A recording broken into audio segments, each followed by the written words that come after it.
So first, let me thank everyone. Thank you guys for coming. I really do appreciate it. And I think, Ryan, did I hear you correctly? Is this the last one? It's the last one for the year. For the year? February. Well, I'm excited to be closing it out, and I really appreciate the honor and the opportunity. Thank you. And again, thank everyone for coming. I really appreciate it. I know, listen, 10 o'clock, 9 o'clock, 10 o'clock in the morning are busy times for us.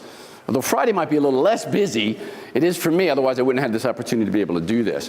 I'm still out there in the field, still out there training clients, still working with individuals on a one-on-one basis in my coaching practice as well, which I love.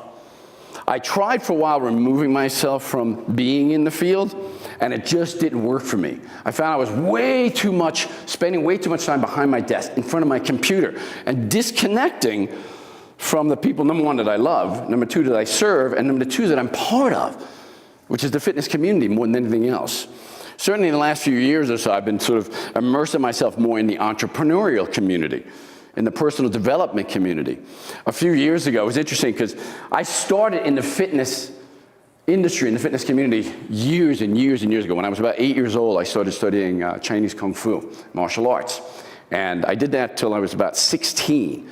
And it's interesting because, you know, the martial arts obviously teaches you a variety of different physical techniques and strategies and moves and fight techniques, but it's also, especially Kung Fu, it's very transcendent in terms of the spiritual aspect of it. But unfortunately, at 8 to about 16 years old, I never embraced any of the spiritual aspect of it, none of it. Instead, bam, I became a fighter, a warrior, a young fighter. I was always constantly in trouble, constantly fighting, constantly going at it. In fact, when I guess I was around 10 years old or so, I became known as the bully killer, because we had this special ed class in our school, and I found that a lot of the kids were bullying, picking on these special ed kids, and I just couldn't tolerate it. I guess there was something about that martial arts training, at least something that was instilled that said, that's wrong. That's not right at all. And so I started getting in fights constantly and started getting in trouble as a result of that. And as a result of that, I started developing a blueprint around what I was, who I was in many respects. And that blueprint wasn't necessarily a good thing. In fact, it was a bad thing. I started to see myself as an outcast a little bit. I started to see myself as different, as not good as, you might say. My grades started to fail as that blueprint started to develop along the way. How many of you would agree that when we make a decision about ourselves, especially early on, this is who I am? How many of you have ever said, I'm always late, or, that's just the kind of person I am? Anyone ever say something like that? It's just like, well, I'm not that kind of person, or I am that kind of person. We've all done that, right? That's based on, in many respects, on the blueprint we built about ourselves. And what we do is we validate that blueprint. We validate those beliefs along the way. And I started validating those beliefs with my actions, my behaviors. And as a result, I became a terrible student. I was always in trouble, constantly. And by the time I got into high school, I guess I was in my second year in high school, I got my first Harley-Davidson motorcycle. I stole it. I stole it from a guy who stole it. He had stolen it from a neighbor who had passed away several years earlier, and the bike was in his garage, in the garage for years. And the kid stole the thing and came to me and says, hey, I know you ride motorcycles, you're into this kind of thing. Would you be interested? So I said, let's go take a look at it, right? So I go, I take a look, he's got it buried in a hole out in the woods, and that night I went back and grabbed it. Kid came to my house the next day. He says, well, the bike's gone, man. All I wanted was $500. I said, I'll give you a case of buds. You'd be happy with that. And he did. So from there, I started validating further and further and further who I was, who I believed I was. And I started riding with an outlaw motorcycle club early on. Dropped out of high school, found the wrong people, fell into the wrong crowd, and for the next 5 years, that's what I did. I lived and rode with one of the most notorious outlaw bike clubs in America at the time. They've been beaten down a little bit ever since. But that was the path that I was on. Then I rediscovered fitness along the way. And it was through an almost traumatic experience. I remember I was in the clubhouse at this outlaw bike gang, and I was looking around. And again, keep in mind, folks, I want you to relate this a little bit to your own experience as well. The points in your life, the moments in your life when you make a decision, when you take a leap of faith, you might say. How many of you have ever taken a leap of faith in your life? How many of you have probably taken a leap of faith and didn't know you did? Yeah? We all have. If We've all taken those leaps of faith and didn't really realize we did that. What is faith? Can anybody define faith for me? How would you define it? How is it defined in the dictionary? Anybody know? Faith. Hey, before I go any further, let me say this. And I know I can develop a little bit of verbal diarrhea, which is one of the reasons I do what I do. But also, this is about you guys. I'm sharing my story with you just to relate it to your story. In terms of where you've come from, how you've changed, the decisions you've made, the blueprints you created early on that may still be running your unconscious mind today and your behaviors today, your level of success today, your ability to be able to achieve what you want with your body, with your business, with your relationships. So I share these stories with you so you can relate to your own story. But I can develop a little verbal diarrhea. But today is about you. It's about you, Nick, Chris, Paul, all of you. So when I ask for something, when I say, hey, can you guys define something for me? Or what's the word? Or raise your hand. Man, be proactive. Because you guys are fit, number one. And you're energetic, number two. So bring that energy. I'm going to ask you to bring that energy today. How many of you are willing we're going to spend the next 40 or 50 minutes together. Yeah. And can you imagine how quickly you're going to fall asleep if it's just me up here rambling? You don't want that. None of us want that. There's not enough coffee in the room for that. So how many of you are willing to play full out over the next 40 to 50 minutes? I mean, really give 100%. Yes? Are you sure? I can't hear you. How many of you are willing to play full out over the next 40 minutes? Anybody? Yes. All right. That's a little bit more like it, but I think we're going to be able to take it up another level. So for me, changing my experience early on from those early blueprints of being a rebel and being a bad student and being different than everyone else and not worthy, you might say. Ultimately, that's what it came down to. I didn't feel like I was smart enough, good enough, worthy enough to be like everyone else, to be an A student or to be a good student or to be a good person even. So I began to manifest the bad. And I took a leap of faith one night. I was in the bike club partying. It was probably my 5th or 6th night in a row after binge partying, drugs, alcohol, you name it, brawling. I'm in the club and I'm leaning on this bar. And the clubhouse, by the way. Has anybody ever watched Sons of Anarchy? No one in this room watches Sons of Anarchy? One person? Two? It's probably the most popular show on television. It ends, by the way. It's the last episode's coming up. But it was interesting when Sons of Anarchy, which is about an outlaw bike club, more so it's about an individual who is struggling as a member of that club to hold on to his humanity, hold on to who he is, some semblance of goodness, some semblance of the magnificence he was brought into this world with. But along the way, he finds himself deteriorating, doesn't even realize it's happening. And he loses, ultimately, his humanity completely. But it was interesting because when that show started, I called one of my friends who is still in the club. He lives in Florida now, but he's still in the club many years, 30 years later. How he survived that, I don't know. But I called him and I said, hey, have you seen this new show, Sons of Anarchy? And he says, yeah, I've seen it. I said, what'd you think? I said, it's pretty close to the real deal, isn't it? He says, yeah, too freaking close. I was like, yeah, it's pretty right on. So as I'm standing in this clubhouse, which was a lot like the clubhouse in the show, which was an old warehouse building, had a few posters up and it was beautiful. It was just an empty, vacant warehouse building. And they had built a bar, and the bar was made of just plywood, nails and screws, some duct tape holding it together, and it was painted green. We called it the Green Goblin because it was evil. You stepped at that bar and you didn't leave without falling down drunk. So I'm leaning on the Green Goblin. It was literally holding me up as I began to look around. And I'm looking around and making some decisions in my mind of what I'm becoming, or worse yet, what I've become. And here I was, 23 years old, and I felt like I was 80. And I'm looking around at these guys, and they're all walking around with their canes and their clubs and their knives and their guns and their patches. And I'm like, God, there was a time when I thought this was power, when I thought this was strength, I thought this was brotherhood, I thought it was camaraderie, and it's none of those things. Organized crime. I began to question, is this who I am? And it was so fascinating because to this day, I'm not quite 100% sure if it was my unconscious mind or God that spoke to me at that moment. But I heard the words, "You're done, walk away." And it was in this sort of gentle voice, but very commanding. Guys, how many of you are married in here? Well, if you've married, you've heard that gentle voice once in a while. And you know you damn well better listen, right?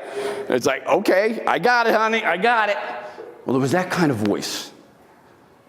And the second time I heard it, I must have looked like a boxer laying on the canvas, waking up hearing, 9, 10, you're out. It was like, "You're done, walk away." And I had no choice. That was it. I said, "You're right, I'm done." I pushed back from the bar, and I started to look around, and I'm walking away, I'm backing off. And I turned and I walked, and I headed to the door. I didn't say goodbye to anyone. I didn't say anything. I just like, this is it. I'm done. I'm done forever. I'm done with this lifestyle. I'm done with where I'm moving towards. I'm done with the evil. I'm done with the bad. I'm moving towards the light. I literally consciously started to say these things to myself. And did you ever have one of those moments after you've made a decision in your life that you're going to do something, you're going to move forward, you're going to change something in your life, and then you just look back, you glance back just for a moment to see what it is you're leaving behind? Whether consciously or unconsciously, we've all had that moment. And for me, it was that moment. I turned and looked just as I was grabbing the handle of the door. And as I did, something happened that was so profound. It clearly identified that the decision I had made was not only the right decision, but it was the only decision. The moment I turned and looked back, see, behind the bar, there was a loaded, cocked, ready to go double-barrel shotgun sitting on the shelf. And someone must have pushed against that bar, probably with the weight of a 250-pound big fat biker, and moved that thing, knocked it off the shelf. And as it hit the ground, boom, both barrels went off and blew a massive hole in the exact spot I had been standing just moments before. The place filled with smoke and shells and glass and wood, and it just erupted. And I could just stand there looking at it, thinking, frozen. This was the right decision. I walked out that door and I never looked back. There was a price to be paid for that decision, of course. You don't just walk away from that kind of thing and think you're just going to get away with it. So there was a big price, but I was willing to pay that price. So the next step was what? Where to go from there? Where to go from there? How do I change now? Now that I've made the decision, everything for the last 5 years, in fact, everything prior to those 5 years was based on that blueprint, that identity. I'm the bad boy, I'm the fighter, I'm the rebel, I'm not as good as. Bikers wear a patch, 1%. What that means is they're 1% of 1% of society. They are the rare few individual that rebel against all and everything. And I was no longer a 1%er. I was done with that. So where do I go from there? How do I do? It's not just a matter of changing behavior. It was a matter of changing beliefs at that point. My Savior literally was not only God, but the gym. Man, the first thing I did was get back into the gym. And as soon as I did, as soon as I started getting hold of that bar again, as soon as I started breathing heavy again, as soon as I started exercising, training, getting around people that were building their body, strengthening their physiology, strengthening their mind, spirit, and soul all along the way, to be able to be around that, boom. Within a very short period of time, everything changed. That leap of faith changed it all. For me, at the very least. And most of the time we take those leaps of faith unconsciously. We've got something that is just upsetting us in life, or something, you know what, we're just no longer willing to tolerate this anymore. I'm done. In fact, most of the time we don't take a leap of faith unless we're done with something else first. I had to be massively motivated. I had to be done with that lifestyle. There had to be so much pain associated with that lifestyle that the only choice was to step away from that bar, which was obviously the right choice, yes? How many of you would agree that was the right choice? Even if the gun didn't go off, it was the right choice, right? Hey, pull the gun, you know. A gunshot, could have wrote a great book. You might have survived. It could have been, yeah. Would have been a better book, actually, had I been there. Most of us make those decisions along the way unconsciously, based on the fact that there's something that we no longer will tolerate in our life, whether it's our body, our finances, our relationship, our spiritual development, whatever it might be. Maybe we're moving in a bad direction. Maybe we see ourselves as fitness professionals, and yet we're acting completely incongruent with that in our lifestyles. We're seducing women. We're drinking. We're doing drugs. We're staying out late. We're incongruent. And it's no longer able to tolerate that. And so what happens? We step up to this scary precipice I like to call change. But then we look out into the abyss, this black chasm that separates us, that from what it is that we think we want, even though we're not quite sure. Maybe we're not exactly clear on what we want. I didn't know. I had no idea. When I was walking out that door, what I was walking into, when I opened that door, I really had no clear path where I was going to go, what I was going to do. I didn't know. All I knew was that was no longer acceptable, no longer tolerable. And so I stepped onto that precipice, shaking like a leaf, and just opened the door. So we take that leap, and we jump anyway, even though we don't know exactly what we're jumping towards. Of course, if we do know, it makes it a little bit easier, doesn't it? What do we call knowing? What do we have to do? What's the process of knowing what's next? What's the process of knowing what we're moving towards? Anyone? Come on, you guys know this. I know it sounds like a trick question. It's not. Simple. What would you do in your life right now if you had to sit down and identify where you want to go, what you want to do, what's the next step? I'm standing on this path, this precipice. Where am I going?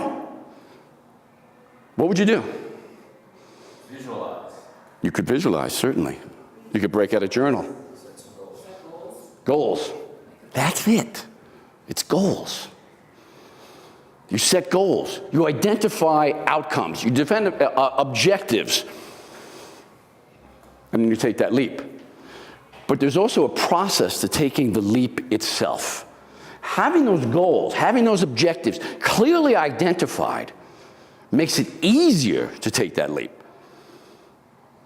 But there's a process to taking the leap itself. Does anyone know what that process looks like? I'm guessing you don't, but you might. You might have some idea. This one is a bit of a trick question, by the way. There's a process. There are 4 parts to the process. And over the last 10 years being involved in the personal growth community, as an educator, as a student, you might say, I've been able to identify with a partner of mine, Aaron Huey, who is just a fantastic trainer. Not a physical trainer. He doesn't do personal training or exercise or yoga. Although he's immersed in Aikido and Jiu-Jitsu and a lot of the martial arts, he's an incredible personal growth trainer. He works with teens. He has a place, this great facility called Fire Mountain up in Estes Park. And they work with troubled youths and drug-abusing youths to get them back on the right path. And he and I work together to identify the process of taking a leap of faith. Because the leap of faith is indeed the process of change.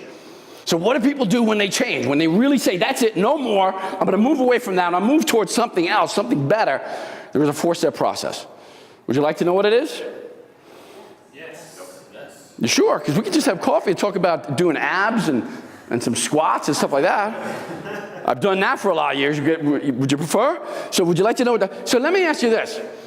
Would it be beneficial if you could, instead of allowing it to be just an unconscious process that's like, okay, I'm going to step up this precipice, I can no longer tolerate this, I got an idea where I'm moving towards, and as you get pulled back, you have no idea what you're supposed to do next in order to be able to take that leap consciously, instead of allowing it to just happen, possibly unconsciously? If you could do it, if you could step up, consciously go through a process, and boom, make massive change in your life at any given moment, consciously, would that be of benefit to you? Yes. I'm not feeling it. And maybe it's not. Maybe I'm wrong.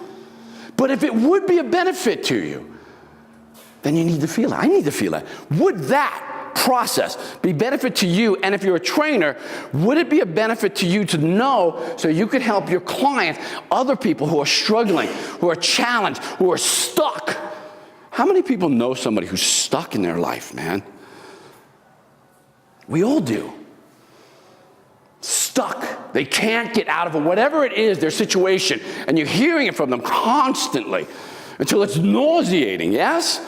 We all do. Maybe we're that person. We just don't know. We're laying it on somebody else, man, right? So would it be a benefit to you? And if it is, let me hear you. Remember, you guys committed to playing 100%. So let me hear, if that would be beneficial, to understand that process along the way, to be able to help others and yourself, would it be a benefit to you? Yes or no? Yes! That's what I want to hear. Good. Let me grab a sip of this coffee real quick, and we'll talk about it. We doing okay so far? Yeah. Good. Now, by the way, I also understand that disseminating information, especially for me, it's sort of like, bam, I do a brain dump sometimes, and it can be a little overwhelming, it can be a little too much. But I also understand that the mind can only absorb as much as the butt can endure. So if you need to stand up, if you need to move, this is a big part of this, especially this very first component of what we call the leap of faith process. Is all about our physiology. So if you need to get up and move, feel free to do so. If you need to stretch, feel free to do so.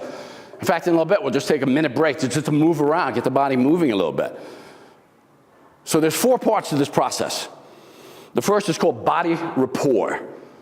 Say it with me. Body rapport. Say it. Body rapport. Body rapport. Can anybody tell me what rapport means? You're okay with it. You come to grips with it. Very close. So let's just say, let's personalize a little bit more. If you were going out to buy a car, and you met a salesman, and you felt like connected, you had rapport with this guy, and you felt comfortable buying his car, what would you have to have that rapport? What would you have to have with that guy? Trust. Connection? What? Trust. Trust. What else? Value. What is it? Speak up.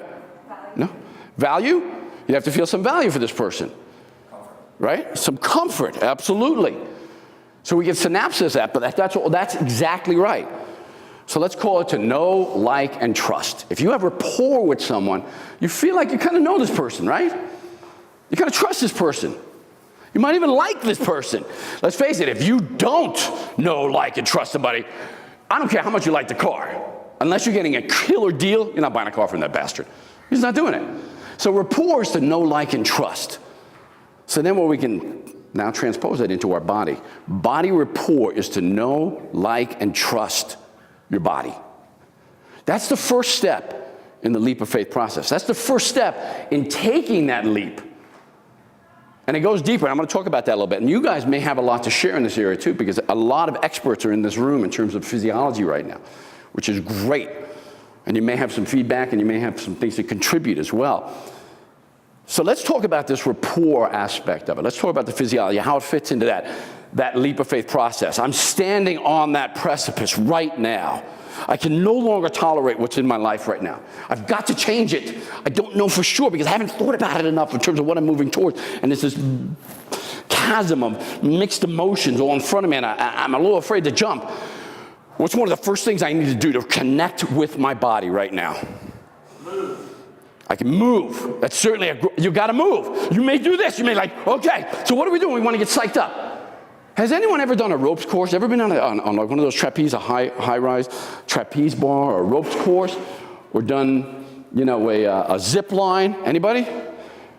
You got a few people. Well, if you've never done a zip line or a ropes course, number one, you have to treat yourself to it.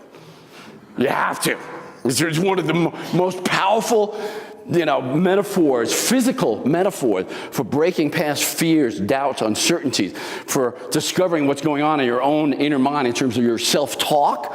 When you're standing on a telephone pole that's about 12 inches around and it's moving back and forth and you've got to leap for a bar that's 8 feet away, holy shit, you can hear the mind chatter going big time. And how you do anything is how you do everything. How you think about everything is how you think about everything. So if I'm up on here and I'm afraid to make that jump, even though I know I'm harnessed in, it doesn't matter. The unconscious mind is still scared shitless, man. So the mind chatter that's going on when you're up there is the same mind chatter that's going on when you're on that precipice ready to make a change in your life. And let's clarify what change might mean for some of you. Change might mean starting a business. So you know what? I'm done being a trainer. I'm done working for somebody else. I'm starting my own business. Change might mean, you know what? I'm in this relationship. It is gone south. It's disempowering. It's hurting my spirit. It's damaging my soul. I need to get out. That's change, yes? I'm 50 pounds overweight. I can no longer tolerate that. I'm unhealthy. I can't breathe. I feel miserable. I look like crap when I look in the mirror. That's it. I've got to make a change. What else? Who else? Anyone wrestling with making some, you don't have to share exactly what it is, but anybody wrestling with making some positive changes in your life right about now? At one point or another, we all are. So that's why I talk about that scary precipice to change, because changing, moving towards that business, changing that relationship, walking out of the relationship means leaving behind the thing you're familiar with, you're comfortable with, you've identified with. You were there for a long time for a reason. So you've gotten comfortable with that. That's really comfortable. That biker clubhouse, those bros who I thought were my compadres, were really comfortable to hang out with, man. That was it. So I had to leave that behind. You have to leave something behind. So it's scary. So you need to be able to connect with your physiology. You're up on that wire. You're up on that precipice. You need to be able to move the body, number one. And what else? Anyone here teach yoga? So what's one of the most important aspects of yoga? Breathing.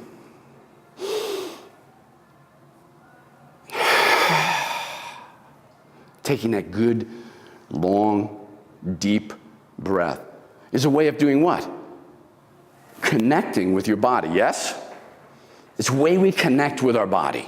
Plus you shift from sympathetic to parasympathetic system. Exactly. If you do it long enough. That's exactly right. You see, I told you, we have experts in this audience that are just like, are going to contribute. That's fantastic. Sympathetic to parasympathetic. So I go from having my heart rate going like this, adrenaline's pumping, to settle down. It's going to be okay. So when we talk about body rapport, that's certainly one of the most critical aspects of that. But here's the thing. I'm here. I take that deep breath. I shift my adrenal systems. The next thing I might do is I might even close my eyes and just say something that gets me to jump. But even with that deep breath, if I haven't already created rapport with my body is going to rebel against the jump, against the leap. The rapport has to be built before you give the guy the check for the car. Yes? He's got to sell you it. He's got to sell you on himself. You've got to have rapport. And then it's like, no problem. Here's my check. I can't wait to drive the car. You can't walk up here without having rapport first. You've got to create that rapport along the way. And most of us have done just the opposite in terms of connecting with our body, in terms of creating that rapport. We've disconnected from our bodies in many respects. Let's face it, if we were looking in the mirror right now, I'm standing here looking at myself in the mirror. Like, I see this whole thing, right? I'm like, quads could be bigger, waist could be smaller. I'm like, but I'm seeing this one whole unit. But if we were to be shrunk down to the size of a single cell and then injected into your body, what you'd likely see are billions. You wouldn't recognize yourself. You wouldn't know it was you. You'd see billions of cells working in unison, working in homeostasis. Of course, that's in the absence of disease, right? But you would. And you wouldn't recognize what was going on, but you'll see that they're working together simultaneously to create a job, to finish a job, to create metabolism, whatever it might be, muscle contraction. And each one of those cells are not only doing its job, but each one of those cells also contain the memories, the emotions, the experiences, the chemical peptides of everything you've ever done in terms of making decisions, choices, and we go back to the blueprint. The old blueprint. The decisions you made about yourself, even when you were younger, you're continuing to make those decisions right now. Each one of those cells, not just our brain. See, the whole body is the unconscious mind. Does that make sense? Has anyone ever read any of Candace Pert's work? If you get an opportunity, read Candace Pert. Your body is your unconscious mind. Great work. The body is the unconscious mind. So if I step up to that precipice right now and I take that deep breath, what my body's going to tell me is, I don't trust you. I don't even like you for the most part. Why would I pop? Why would I support you in this jump? So you got to create that rapport long before. How do we do that? Does anybody have any ideas on how we would really create rapport with our physiology? By the way, a big part of this, probably the first answer I think almost everyone in this room would come up with, is not necessarily the answer. If I'm talking to a different audience, by the way, I'm talking to an audience, let's just say I'm in Minnesota or Wisconsin. I'm talking to an audience that barely has a concept of the first thing we need to do to really create rapport with our body. You guys know what it is. Anyone want to share? By the way, when I do that, when I ask for a share or or a call out, it's not to put anybody on the spot or make anybody feel silly. Believe me, I'm going to tell you, I've been in your places 1,000 times more than I've been up here. And I've done exactly the same thing. It's like, I kind of think I know the answer, but I feel silly calling out because I might be wrong. I don't know, you know. Chris? You gotta push the limits. You gotta what? Push the limits of your body. You gotta push the limits with your body. And how do we do that? Exercise, exertion, challenge. Exactly. Exercise. Nick, you have something? Connection to your breath. Connection to your breath. Especially so it's conscious. Those are the two answers we're looking for. It's conscious exercise. Conscious movement is the first step in creating rapport with our body. That's why I know I'm preaching to the choir in this respect. I get that. But again, if we're somewhere else, man, you got to see people. I mean, you know, how many of you travel a lot? I mean, even parts of California, I mean, people are out of shape. They've disconnected from their bodies. They don't move.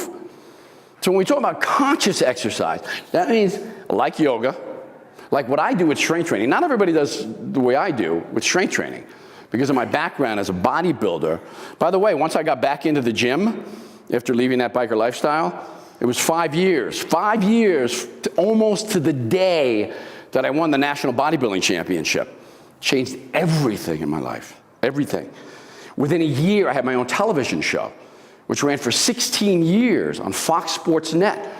Very successful, called Muscle Sport USA. We used to cover different events. We'd interview celebrities. It was fantastic.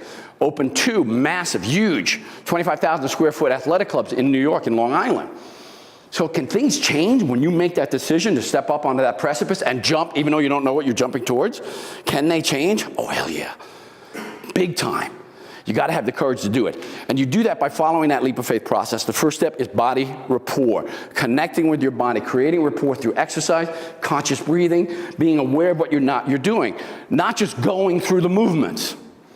So many people go through the movements. They just do it. They're like, I got to do it. You know what I mean? And the other part of what most people do that disconnects them rather than connects them to their body is what, before they exercise, it's more like, oh, I got to go to the gym. And it's like, okay, I just got to do 5 more minutes.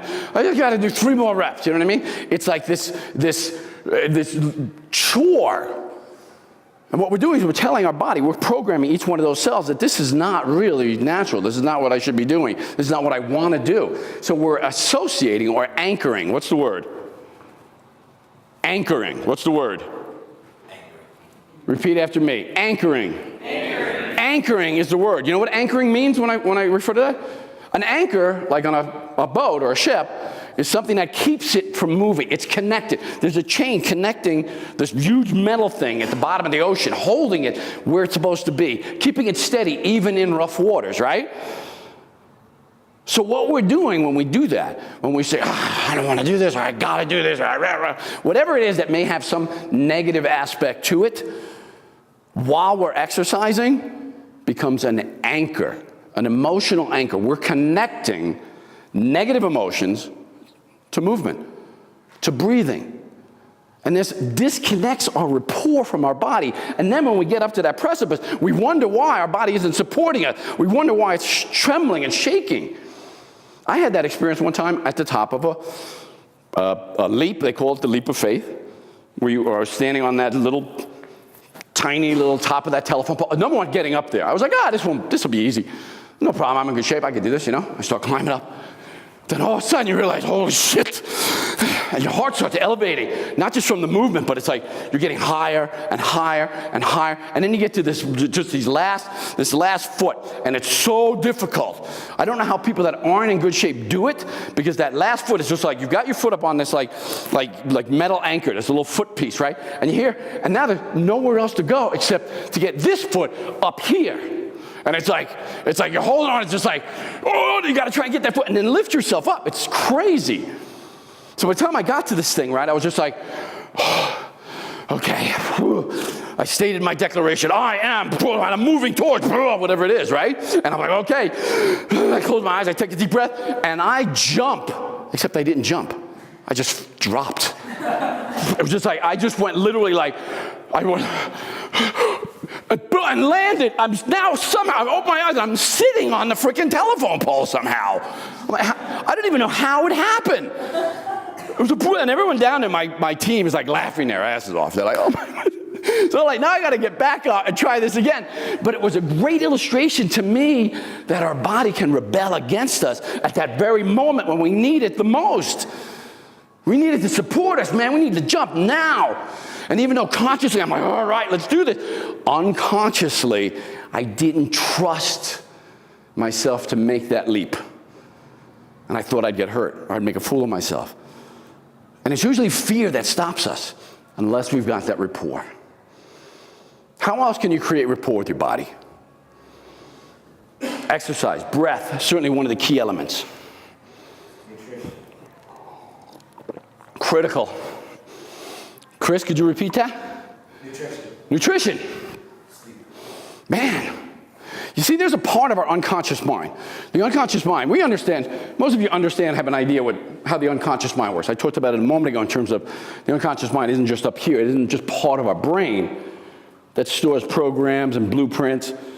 Let me give you an illustration. The unconscious mind is what runs the heart, the lungs, most of the cells of our digestive system, all the stuff that the body does that if we had to do it consciously, we couldn't do anything else.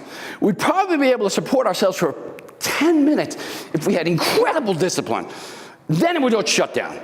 So the unconscious mind is doing that because it has a program for doing that, yes? But it also has programs for other things.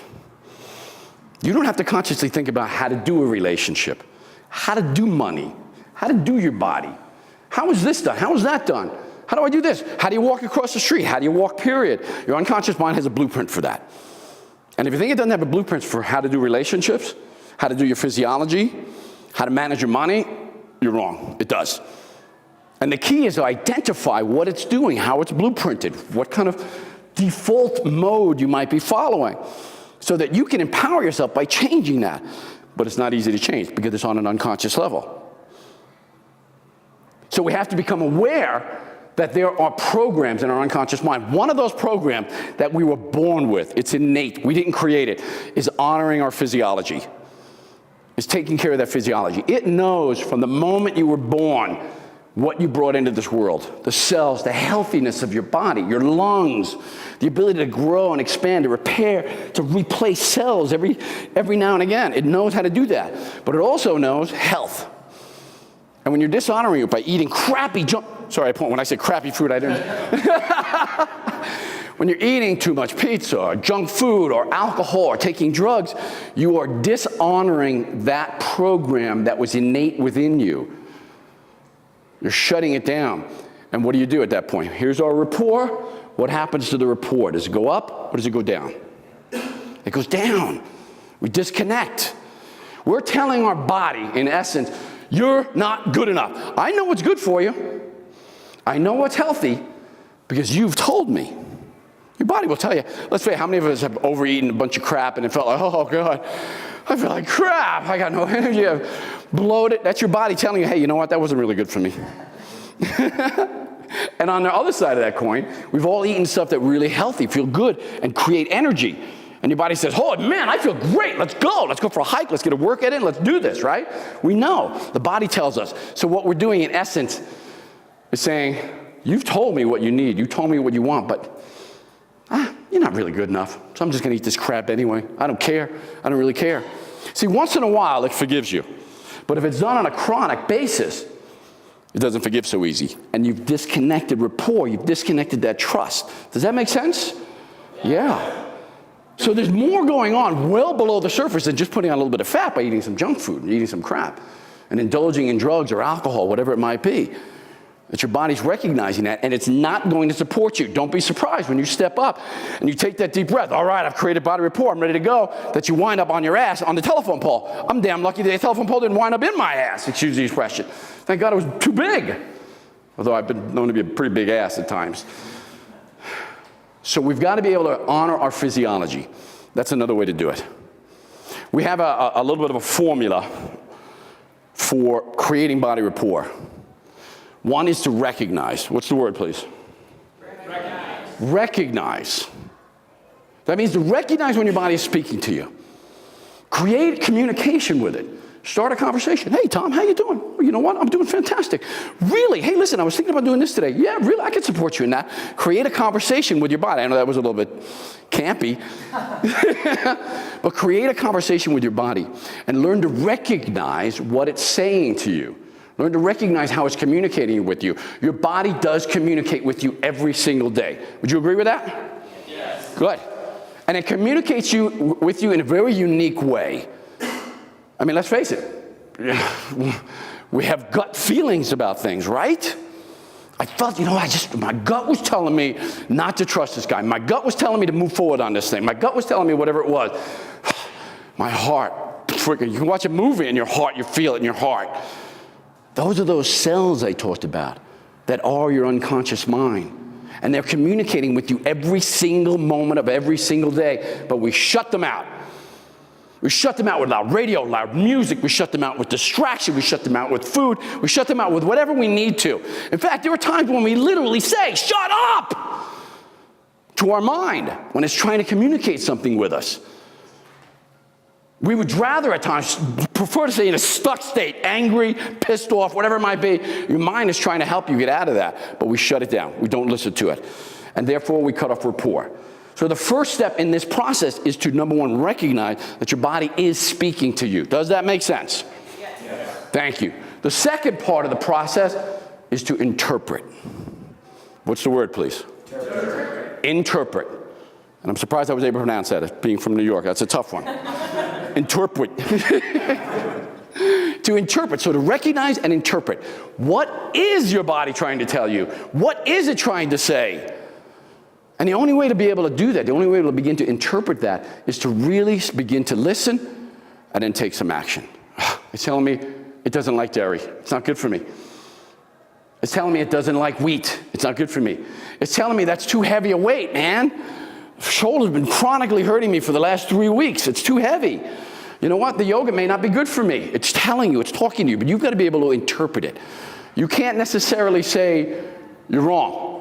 It's okay, push through it. By the way, athletes, extreme athletes, especially high-level professional athletes, and I know because as a bodybuilder, I became a professional.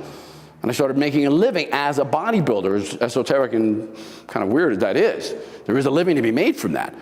And as a result of being a professional athlete, what happens is we wind up telling our bodies to shut up more often than not. Because it's a matter of pushing through, challenging it. I need more weight. I need more reps. I need to push through. I need more rest. No, I need to get back in the gym today, right now. We push through it. So in essence, what we're doing is we're telling our body, shut the hell up. I know better. I know what has to be achieved here. Instead of communicating, developing that level of communication, which is, hey, listen, I know this is tough on you right now. Let's work together. I'll listen. I'll communicate, but right now we got to get back in the gym, we got to do this thing. Or say, you know what, I'm taking a day off. We create communication by recognizing what it is trying to tell us. So first is to recognize. Second is to do what? Interpret what it's trying to say to you, right? The third is to create an intuitive, what's that word? Intuitive action plan. Recognize, interpret, and create an intuitive action plan. That means you have to decide what it is that your body needs at this point, based on what it's telling you, based on what you've now interpreted as the message. My action plan, for me, I still train almost as hard, not as frequently, but almost as hard as I did some 30-odd years ago when I was still competing. I know it's hard to believe I'm 73 years old, but hey, it's, good eating, rapport with the body, it helps. But I still train every bit as hard. My intuitive action plan now, as well as listening and interpreting, is to back off when I know I should back off. My training partner is a crazy bastard. Still, by the way, part of my success as a bodybuilder, and part of your success in life, it should be teaming with people, partnering with people, creating joint ventures with people. We can't do it alone. There's no way I would have won the Mr. America competition without good training partners. And I always found training partners that were crazier than me. They would do anything. I had one training partner, by the way, on the show Sons of Anarchy. He's on the show to this day. I was like, holy shit, I saw him. I haven't seen him in 20 years. I'm like, oh my God, it's Ronnie. He used to call me up. We'd do leg workouts that were crippling. I would lay on the ground in the gym for 20 minutes after the workout, trying to get enough recovery to get up, get in my car, and drive home. By the time I would get home, he would leave a message for me. 3 messages, boom, Ronnie. Hey, Tom, what do you think, man? That was a pretty decent leg workout, wasn't it? Not bad. Yeah, you pushed it hard. Those squats were pretty good. Oh, yeah, and the leg extensions. Yeah, you might have used 10 pounds. You could probably use 10 pounds more. You might have gotten a few more reps. Yeah, you tell the judges. You go ahead and tell the judges. This is why you got no freaking legs. That's why you got no legs, because you didn't get the extra 10 pounds. You could have got 3 more sets. You didn't do it. You go ahead and tell them that's why you didn't win. And he would go on for like 20 minutes like this. He was crazy. But he was also one of the best coaches I ever had. Creating those partnerships. And like creating a partnership with your body is so critical. So listen, interpret, and then create an intuitive action plan. The action plan I have today for that crazy training partner I have now is, you know what? I was trying to do the same way as him for a long time. Ego. It was all ego. I was like, what am I doing? I'm 50 something years old now. I really need the ego thing now. So I just said, hey, you know what? I don't care. I'm using 20 pounds less. I just back it off. I don't care. Doesn't matter. Doesn't matter. He still respects me. It doesn't matter. There's nothing lost. But I've honored my physiology by saying, hey, you know what? You're telling me, you're giving me a message, I'm going to listen. I'm going to listen. And I have. And it has served me. Except yesterday, I hurt my back. How are we doing on time, by the way? Maybe 10 more minutes. How much? 10 more minutes or so. 10 more. Does anybody need to get up and just, we'll finish up. We'll do 10 more minutes. You guys okay with that? I want to share one more part. And I'm going to do it very briefly about the experience to leap process. There's 4 parts of the process, remember? I want to share one more. Does anybody need to stand up, move around a little bit? You guys okay? You sure? Okay. So what's the first part of the leap of faith process? What's the first part we need to understand to be able to consciously take that leap of faith? Body rapport. And we all know what that is now, right? To know, like, and trust our body.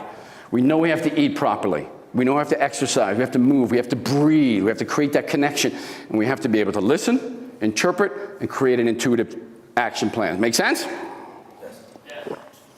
So is anyone familiar with the story of the Golden Buddha?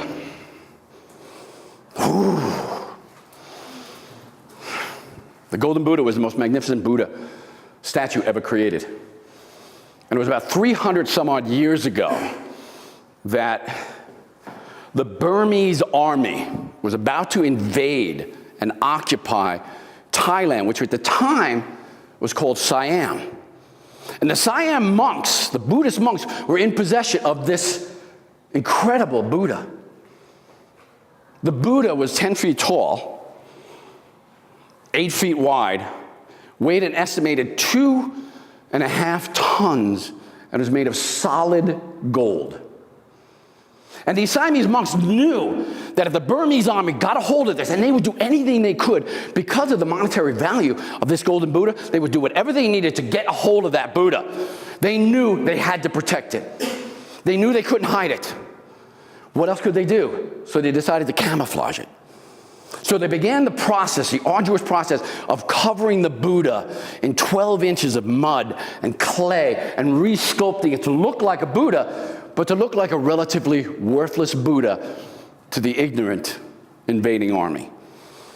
And unfortunately, those monks were all killed by that army when they invaded. And they took with them the secret of the golden Buddha. And for 200 plus years, that secret held. It was nothing but a relatively worthless Buddha.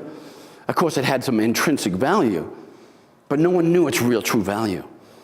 But it was about 1950 or so when the temple that Buddha, the clay Buddha, was being held at, had to be moved because they were going to put a new highway in. So they had to move everything from that temple. So what the monks did was they brought in a crane, they lifted the Buddha, and as they lifted it, it cracked. Because it was so heavy, they underestimated the weight of this thing. So they put it back down until they could get better equipment to bring the thing out the next day. And to add insult to injury, it began to pour rain cats and dogs. You've seen those heavy rains. And in Thailand, you get some heavy rains. So they covered it with tarps. And in the middle of the night, the head monk went out to make sure it was covered adequately and it was well protected from the rain. And he went out with his flashlight. And as he went through the flashlight, he's searching. The flashlight shone through the crack. And something metallic reflected back. He couldn't believe it. So he began to chip away a little bit more, and sure enough, there was something in there, something shiny, something reflecting back. He got the other monks out, and they began to carefully chip away, chunks of mud and clay. Until before they knew it, they were standing in front of this incredibly magnificent golden Buddha. And that golden Buddha is still in Thailand today. I think it's, I can't remember where, but it's at the Temple of the Golden Buddha in Thailand. And millions of people go every year to visit, to see this incredible statue, but also to worship at its feet. And the reason I share that with you is because it illustrates a story. It illustrates the next component in the leap of faith process, which is called brutal honesty. And brutal honesty is about being brutally honest about who you are, about the magnificence that you came into this world with. That underneath all the crust and all the mud and all the stuff that has covered you, which we call the crusty truth, and it's the truth. It's the truth that we've come to believe, yes? I mean, for me, for years, man, leading up to that point in that clubhouse, I had covered myself in all sorts of mud. Bam. Hiding who I really was. Why? To protect it. Because that real person, that magnificent person that I came into the world as, that you came into the world as, is vulnerable to pain, to hurt, to anger. And all that I wanted to protect myself from. So I started doing that. We've all done that. The first time we made a decision, or the first time we got our hand slapped for reaching out for something, and our parents said, no, you're not good enough. Or that, not right now. You can't have that. You've been bad. You know that we as human beings hear the word no when we're children more than any other word in the English language? No, no, no. Put it down. No. And every time we hear that, every time we make a decision, every time we made a decision around that, we slapped on another piece of mud, another piece of clay. And we began to hide who we are. And we began to create something that is what we think we were supposed to be, based on what our parents expected, based on what society expected, based on what we thought would get us love, safety, security. That's what we created. But as a result, what did we do? We covered up the shine. We covered up the true self. We covered up that golden Buddha that is us underneath that. So the next step in terms of that process, when you step up to that scary precipice of change and you've connected with your body and you've created rapport, you've got to believe you are magnificent and you are valued and you are worthy of whatever the changes you want. If you believe this is all I deserve, based on all that freaking clay that you put on your body all those years, then guess what? That's what you'll continue to live with. You'll accept it until the point comes when it's like, it's not that bad. It's okay. You know, it's good enough. I really shouldn't expect more. And here you are, way back here, when you could have been way over there. So we begin by first accepting and acknowledging one thing. One thing. And it doesn't matter whether you believe in creation or evolution. It doesn't matter. I'm a creationist. I believe that God created us. And that we are magnificent in that respect. And that we need to honor that. And to accept that. How many of you, well, let me just test you real quick. And I'm going to take one more minute here. What I'd like you to do is repeat after me something. And I want you to just check in with your gut, your viscera. See how it feels for you. Because I want you to say it with as much sincerity as possible. In fact, do me a favor, please stand up. Everyone stand up.